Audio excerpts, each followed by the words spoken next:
Terminou agora a nação Flamengo 1, Fluminense também 1. Um jogo em que a gente pode dividi-lo tranquilamente em duas partes. Um primeiro tempo muito bom do Flamengo. Para mim, o Tite acertou na escalação que ele colocou em campo durante o primeiro tempo. Mais um segundo tempo muito ruim da equipe do Mengão Queridão, deixando a desejar em vários aspectos, principalmente no aspecto físico. Eu vou falar para vocês tudo o que eu achei, se eu acho que esse jogo foi uma grande perda para o Flamengo no campeonato ou se as coisas ainda podem acontecer de maneira que o Flamengo possa vir a ser campeão brasileiro. Antes, eu só quero lembrar a vocês que nós perdemos o nosso grande canal Fla Nação VP com mais de 500 mil de inscritos. E agora, nós estamos tentando levantar o Resenha Rubro-Negra e o Verdade Vermelho e Preto. Para isso, eu preciso muito da ajuda de vocês. Preciso da ajuda de vocês se inscrevendo lá no Verdade Vermelho e Preto, se inscrevendo aqui no Resenha Rubro-Negra, falando para geral da existência desses dois canais, para que as pessoas venham se inscrever aqui. Para não corrermos o risco de pararmos os trabalhos agora em dezembro, eu criei um grupo de membros no WhatsApp, onde você, através do Pix que está aqui embaixo, colabora apenas com R$10 mensais. É uma colaboração bem pequenininha. E a gente interage muito mais. A gente está fazendo lives só com as pessoas desse grupo. Na última live eu conheci mais de 45 pessoas, porque as lives têm o rostinho de vocês nelas. Vi as pessoas fazendo janta, conversando com os filhos, deitado ou sentado no sofá com a esposa enquanto conversava com nós, ou seja, a gente teve uma interatividade muito maior. Além do que, todos os jogos do Flamengo, eu estou no grupo acompanhando com eles, conversando com eles, falando com eles, dando a minha opinião para com eles. Ou seja, é uma troca de interatividade muito grande. Então, se você puder contribuir com o nosso canal com R$10 mensais, até a gente conseguir levantar o Verdade Vermelho e Preto e o Resenha Rubro-Negra, a gente vai ser muito grato, porque a gente vai continuar os trabalhos aqui. O Pix é o 31986138778. 31986138778. Faz o Pix, manda o comprovante para mim via WhatsApp e eu coloco vocês no grupo para vocês poderem interagir com a gente. Agora falando só do jogo, tá? O Tite começou o primeiro tempo com o Rossi no gol, Mateuzinho na lateral direita, Fabrício Bruno, Léo Pereira e Felipe Luiz, Eric Pulgar e Gerson, Arrascaeta, Cebolinha na esquerda, Luiz Araújo na direita e o Pedro no comando de ataque. O Bruno Henrique já está melhor da lesão, ficou no banco de reservas, assim como Ayrton Lucas e também Gabriel Barbosa e Everton Ribeiro. A opção do Tite pelo Felipe Luiz é porque o Felipe Luiz tem mais características defensivas do que o Ayrton Lucas. Então, para um jogo desse, que o Fluminense tem jogadores velozes, ter um lateral posicionado era a melhor saída para o técnico Tite. Além do que, eu já falei para vocês que o Tite confia que o Felipe Luiz é um treinador dentro de campo, pode representá-lo dentro de campo. O Tite quer a renovação contratual do Felipe Luiz, que não quer aposentar no final do ano. Então o Tite está usando ele e durante o primeiro tempo, até que o Felipe Luiz foi bem, porque tinha fôlego. Não vamos nos esquecer nunca dos 50 dias de férias. Vários jogadores ainda não conseguiram entrar num ritmo para poder suprir esses 50 dias inativos, 100% inativos, coisa que não aconteceu com o Palmeiras, com o Fluminense, com o Atlético Mineiro, nenhum clube ficou 50 dias inativos. Todos eles fizeram algum tipo de atividade nesse período, só o Flamengo que deixou os jogadores à vontade. Lembrando sempre com a permissão do Dorival Júnior, até então treinador do clube, do Marcos Braz, do Juan e do Fabinho Soldado, tá? E isso está sendo cobrado agora no final da temporada fisicamente dos atletas. O Tite foi o responsável pelo 1-0 no primeiro tempo, para mim, única e exclusivamente, porque ele conseguiu mandar um recado tanto para os medalhões quanto para os novos jogadores. Ele mostrou que com ele vai ser na base da meritocracia. O Cebolinha hoje se sente muito mais confortável de jogar, porque sabe que não vai perder a posição no próximo jogo. O Tite passou confiança para ele. E ele vem atuando bem. Para mim, o melhor jogador do primeiro tempo do Flamengo. Mais uma vez. O Gerson entendeu aquilo que precisava ser feito e voltou a ser um excelente segundo volante, jogando ao lado do excelente e precioso Eric Pulgar. No último jogo, o Eric Pulgar deu um passe para o Pedro abrir o placar. nesse jogo. O Pulgar deu um passe para que o Arrascaeta limpasse a jogada, humilhasse o Nino e fizesse um golaço, abrindo o placar para o Flamengo. Mas o jogo não vinha sendo fácil. O Flamengo pressionava muito, fazia uma pressão alta durante todo o primeiro tempo e conseguia confundir e atrapalhar a saída de bola do Fluminense. Isso tudo com mais de 30 graus lá no Maracanã. No segundo tempo, no intervalo, o Cebolinha já falava de cansaço em substituições para os jogadores que entrarem no lugar da sequência no trabalho. No nosso grupo de WhatsApp eu falei para o pessoal, o Tite vai precisar mexer na equipe, caso algum jogador comece a se cansar.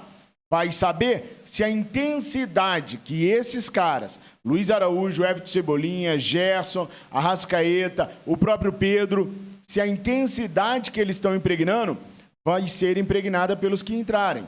A primeira modificação do Tite, então, foi depois do gol de empate do Fluminense.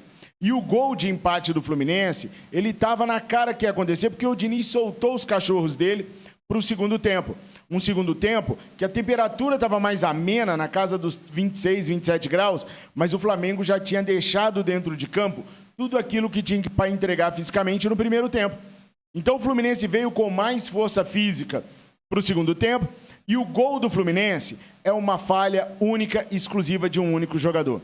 O Felipe Luiz é o responsável pelo empate do Flamengo, pelo gol de empate do Fluminense. Não pelo empate, mas pelo gol de empate do Fluminense. Por quê? Quando a bola é lançada para o John Arias, o Flamengo faz a linha defensiva todinha, a linha de impedimento todinha, com Mateuzinho, com Fabrício Bruno, com Eric Pulgar, com Gerson, com Léo Pereira e com o Felipe. O que o Felipe faz? O Felipe corre para dentro da área. Antes do Felipe Luiz correr para dentro da área, o John Arias estava perto de ficar impedido. Ele ficaria impedido. O Fluminense teve muitos impedimentos durante o jogo. Só que o Felipe Luiz corre para dentro da área.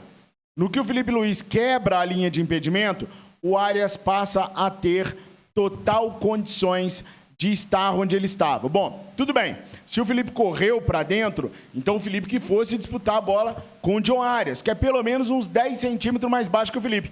Não. O Felipe correu para dentro da área, deu condições para o John Arias e não subiu de cabeça para impedir o cruzamento de cabeça para o Gonzalez. O Felipe simplesmente veio para dentro da área, ficou que nem um espantalho parado, deixou o baixinho John Arias subir e cabecear. E aí, bacana, nessa bola cruzada dentro da área, a linha defensiva não esperava que um dos seus membros quebrasse a linha do impedimento, o Rossi também não esperava, acabou que apareceu o Gonzalez na cara do Rossi, errou ainda o chute que ele queria dar e acabou fazendo o gol.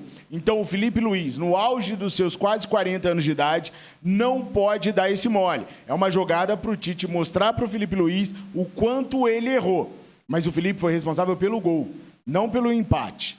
Porque o Flamengo teria condições de reverter a situação. Depois de tomar o gol, o técnico Tite coloca o Thiago Maia para reforçar o meio de campo que já estava convalescido. Depois ele entra com Bruno Henrique, com Gabriel, com Everton Ribeiro e com o menino Ayrton Lucas, que poderia ter entrado antes do gol de empate do Fluminense.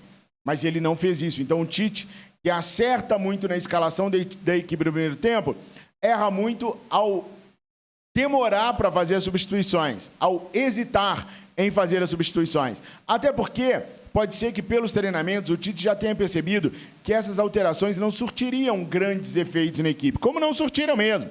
Everton Ribeiro, Gabriel e Bruno Henrique foram 0 à esquerda, sem proporcionar nenhum lance ofensivo perigoso para a equipe do Fluminense.